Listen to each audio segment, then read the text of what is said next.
ذرا پیچھے مڑ کے تو دیکھو، تمہارے ساتھ جو کنیز آئی تھی کیا تمہارے پیچھے کھڑی ہے؟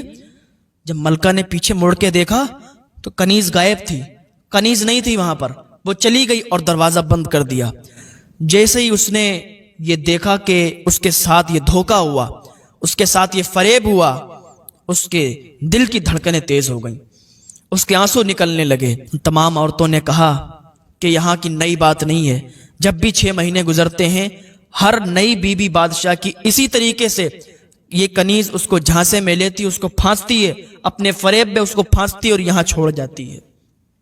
اب آپ کو یہیں رہنا ہے۔ اب یہ ملکہ وہاں پر رہنے لگی، اب اس کا دل نہیں لگتا تھا، عبادت کرتی تھی، روتی تھی۔ تو وہی بوڑھی عورت اس کے پاس آئی، کہنے لگی ملکہ مجھے معلوم ہے آپ نئی نئی یہاں آئی ہو، جو بھی بادشاہ کی بیوی آتی ہے اس کا دل نہیں لگتا ہے، کیونکہ یہ قید خانہ ہے، یہاں پر اتنی جلدی دل نہیں لگے گا تمہارا۔ ہم لوگ تو بہت دنوں سے قید ہیں، ہماری تو عادت پڑ گئی ہے، چلو اپنا غم ہلکا کرنے کے لیے مجھے کچھ باتیں بتا دو کہ تم اس کے جھانسے میں کیسے آ گئیں، تم کیسے پھنس گئیں۔ اس بوڑھی خاتون نے جب اتنا پوچھا تو وہ کہنے لگی سنو، ہمارے ابا جان تھے، ہماری ایک چھوٹی بہن تھی، ہمارے ابا جان بہت نیک تھے، ہماری چھوٹی بہن ہم بہت خوشی خوشی رہتے تھے۔ ابا جان 5 وقتہ نمازی تھے، میں اور میری بہن 5 وقتہ نمازی تھی، ایک ٹائم کی نمازیں قضا نہیں ہوتی تھیں۔ ابا جان ہمارے تہجد کی نماز بھی پڑھتے تھے، ہر وقت اللہ کا شکر ادا کیا کرتے تھے، ہر وقت اللہ کی عبادت کیا کرتے تھے۔ میرے ابا کی آرزو تھی کہ وہ حج کریں، حج میں جانے کے لیے بہت تڑپا کرتے تھے۔ ایک دن ان کا بلاوا آ گیا اور وہ حج جانے کے لیے تیار ہو گئے۔ سب کو معلوم چل گیا تھا کہ ہمارے ابا حج کو جا رہے ہیں، سب ان سے آ کے ملتے تھے، دعا دیتے تھے اور کہتے تھے جائیے گا تو میرے لیے بھی دعا کیجیے گا۔ لوگوں کا ہجوم آتا تھا، ابا سے ملاقات کرتا تھا، چلا جاتا تھا۔ جب حج کے ایام قریب آئے جانے کے، جس دن ابا جانے والے تھے اسی رات میں میری بہن نے ضد کی، ابا میں بھی آپ کے ساتھ چلوں گی، میں بھی حج کرنے جاؤں گی۔ ابا اس کی ضد پر راضی ہو گئے، ابا نے اسے منع بھی کیا لیکن وہ مانی نہیں، تو ابا کی بڑا لاڈلی تھی، ہم سب کی لاڈلی تھی، تو ابا نے کہا ٹھیک ہے تم بھی چلو۔ میری بہن راضی ہو گئی جانے کے لیے، ابا اسے لے جانے کے لیے راضی ہو گئے اور صبح صبح وہ قافلہ روانہ ہو گیا۔ گھر پہ میں اکیلی بچی تھی، ابا اور بہن یہ لوگ روانہ ہوئے تو بہت دور تک ہم انہیں دیکھتے رہے۔ جیسے ہی ہماری آنکھوں سے یہ لوگ اوجھل ہوئے، ہم اپنے چچا کے یہاں چلے گئے، ہم اپنے چچا کے گھر رہتے رہے، بس یہی آرزو میں کہ ابا اور بہن جب آئیں گے تو کتنی خوشی ہوگی۔ آخر کار ایک عرصہ گزر گیا اور ابا کے واپس آنے کا ٹائم ہو گیا۔ اب ہر طرف یہ دھوم مچی ہوئی تھی کہ حج گیا ہوا قافلہ واپس آ رہا ہے۔ میں دروازے پر بیٹھی تھی، ابا اور بہن کا انتظار دیکھ رہی تھی، جو قافلہ گیا تھا حج کرنے کے لیے اس کے واپسی کا انتظار دیکھ رہی تھی۔ ایک شخص دوڑتا ہوا آیا اور اس نے کہا بہن غضب ہو گیا۔ جب اس نے اتنا کہا تو میری دل کی دھڑکنیں تیز ہو گئیں۔ کہا جلدی بتاؤ کیا ہوا؟ کہا غضب ہو گیا، تمہارے ابا اور تمہاری بہن کو ڈاکوؤں نے لوٹ لیا ہے، تمہارے ابا کو ڈاکوؤں نے قتل کر دیا ہے، اور تمہاری بہن کے ساتھ پتہ نہیں کیا ہوا، وہ ڈاکو اٹھا کے لے گئے، اس کو بھی قتل کر دیا ہوگا۔ کہ جب میں نے یہ سنا تو میں ایک دم بے ہوش ہو گئی، میں بے ہوشی سے اٹھی، پھر میرے آنسو نہ تھمے۔ جب مجھے خبر ملی کہ میرے ابا اور میری بہن نہ رہے تو میں تو مر ہی گئی۔ مجھے اتنا غم ہوا کہ پھر میرے آنسو تک نہیں نکلتے تھے، ہر وقت ابا اور بہن کی یاد آتی تھی، اور پھر اپنے چچا کے یہاں رہنے لگی۔ ایک دن بادشاہ نے دیکھ لیا، اس نے چند سپاہیوں کو بھیجا اور اس نے نکاح کیا اور یہ سب ہو گیا۔ اس نے اپنی یہ داستان سنائی تو اس بوڑھی خاتون نے کہا تم گھبراؤ مت، اب تو تمہیں یہیں رہنا ہے، اب یہاں سے تو نکل نہیں سکتی، اگر تمہارا دل نہیں لگتا ہے تو چلو اسی قید خانے کی تمہیں سیر کروائیں، یہاں بہت ساری لڑکیاں، بہت ساری خواتین قید ہیں، بادشاہ نے سب کو بندی بنا دیا ہے، سب کو قیدی بنا دیا ہے، سب کو قید کر لیا ہے۔ کہا چلیے ٹھیک ہے، اگر ہم تھوڑی سیر کریں گے اور یہاں گھومیں گے، جان پہچان کریں گے تو ہو سکتا ہے دل بہل جائے۔ اس بوڑھی خاتون نے کہا ٹھیک ہے چلو۔ وہ دونوں لوگ سیر کرنے لگے، چلنے لگے اندر، تو اس ملکہ کی نظر ایک لڑکی پر پڑی جو سجدے میں تھی اور اپنے رب سے دعا کر رہی تھی، دعا مانگ رہی تھی۔ جیسے ہی اس لڑکی کو دیکھا، ملکہ نے کہا اے خاتون، کیا آپ مجھے اجازت دیں گی کہ میں یہاں پر ان سے ملاقات کر لوں، یہ کوئی اللہ کی نیک بندی لگتی ہے اور یہ عبادت کر رہی ہے، نماز ادا کر رہی ہے، دعائیں کر رہی ہے، تو یہ اللہ کی ضرور نیک بندی ہے، میں اس سے ملاقات کرنا چاہوں گی۔ بوڑھی خاتون نے کہا ٹھیک ہے، تمہاری مرضی، تم ملاقات کر لو۔ وہ اندر گئی اور اسی خاتون کے پاس بیٹھ گئی کیونکہ وہ سجدے میں تھی۔ جیسے ہی اس خاتون نے سجدے سے سر اٹھایا، نماز مکمل کی، اور جب گھوم کے دیکھا تو اس کی سسکیاں تیز ہو گئیں۔ ادھر ملکہ کی آنکھیں پھٹی رہ گئیں، ادھر اس عورت کی آنکھیں پھٹی رہ گئیں، اور ایک دم ملکہ کی آواز نکلی، غزالہ تم یہاں کیسے؟ اس لڑکی نے ایک دم کہا آپا تم یہاں کیسے؟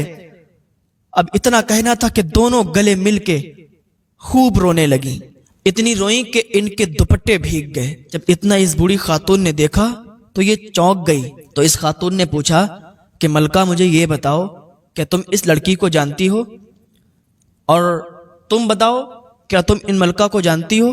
تو ملکہ نے کہا ہاں، یہ میری سگی بہن ہے جس کا میں تمہیں ذکر کر رہی تھی کہ ڈاکو سے اٹھا کے لے گئے، یہ میری وہی بہن ہے۔ کہ اچھا یہ تمہاری بہن ہے؟ کہا ہاں یہ میری بہن ہے۔ غزالہ نے کہا آپا آپ یہاں کیسے آئی ہیں؟ آپا آپ کو کیسے بندی بنا دیا گیا؟ آپ کو کیسے قیدی بنا دیا گیا؟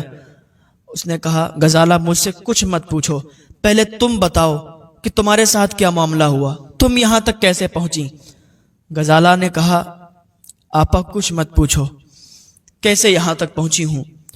آپا میں اور ابا حج سے جب واپس آ رہے تھے تو رات بہت ہو چکی تھی، جنگلوں کے راستے سے گزر رہے تھے، پہاڑیوں کے راستے پہ پہنچے تھے، رات کافی ہو گئی تھی تو قافلے نے پہاڑ کے صحن میں پڑاؤ ڈالا تھا، اور قافلے کے تمام مہمان سو گئے تھے، کچھ ہی لوگ جاگ رہے تھے، میں بھی جاگ رہی تھی کہ ابھی سوئی نہیں تھی، لیکن کانوں میں گھوڑوں کی ٹاپوں کی آواز آئی۔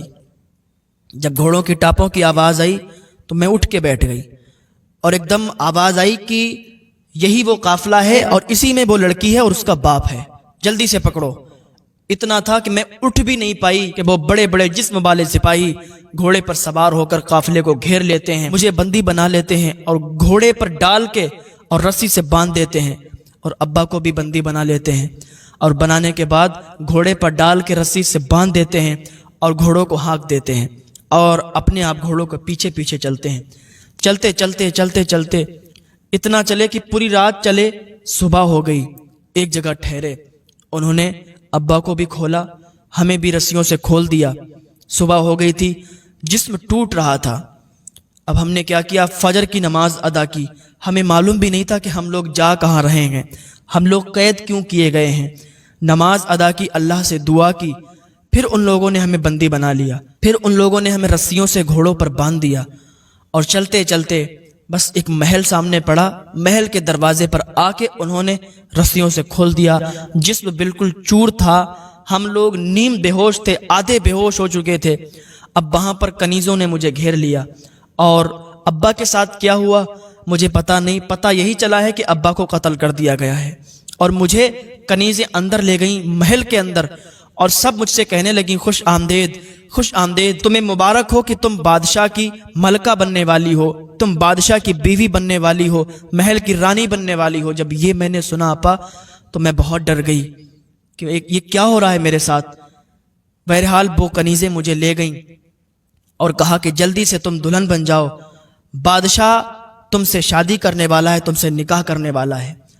کیونکہ آپا بادشاہ نے مجھے کہیں دیکھا تھا، اس کا دل آیا اور اس نے اپنے سپاہیوں کو بھیج کر اور مجھے اپنے محل میں بلوا لیا تھا۔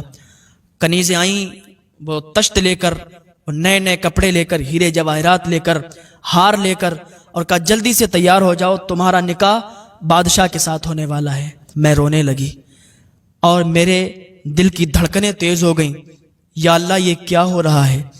یا اللہ کیا میری مدد کرنے کے لیے کوئی نہیں آئے گا؟ کیا آسمان سے کوئی جماعت نازل نہیں ہوگی؟ میں دعا کرتی رہی۔ اس میں سے ایک کنیز بہت تیز تھی، آئی اور کہنے لگی تم نے ابھی اس کو تیار نہیں کر پایا؟ بادشاہ سلامت کو دیر ہو رہی ہے، وہ نکاح کرنے کی خواہش رکھتے ہیں، وہ نکاح کریں گے، اور تم نے ابھی اس کو تیار نہیں کر پایا؟ تو اور کنیزیں بولیں کہ یہ تیار نہیں ہو رہی ہے، یہ منع کر رہی ہے، یہ قابو میں نہیں آ رہی ہے۔ تو اس نے کہا ٹھیک ہے ابھی جاتی ہوں اور ابھی یہ تیار ہوگی۔ وہ جا کے کچھ چند کنیزوں کو بلا کے اور لاتی ہے اور ان سے کہتی ہے کہ اس کو جلدی سے تیار کرو، دیکھتے ہیں کہ اس میں کتنا دم ہے، اور مجھ سے کہتی ہے دیکھتے تم میں کتنا دم ہے کہ تم تیار نہیں ہوگی۔ وہ کنیزیں مجھے پکڑتی ہیں، مجھے تیار کرتی ہیں، اور جیسے ہی انہوں نے مجھے تیار کر دیا، کپڑے پہنا دیے، میں رونے لگی، چیخ مار مار کے رونے لگی۔ اب میں دعا کر رہی تھی کہ کاش کوئی جماعت آسمان سے نازل ہو جائے۔ اے گنبد خضرا کے مکیں، کیا کوئی ایسا نہیں آئے گا جو ہماری مدد کے لیے آ جائے؟ اے گنبد خضرا کے مکیں، کسی کو مدد کرنے کے لیے بھیج دو، کوئی جماعت آ جائے جو ایک دم آسمان سے نازل ہو جائے اور سب کو تباہ کر دے، مجھے بچا لے۔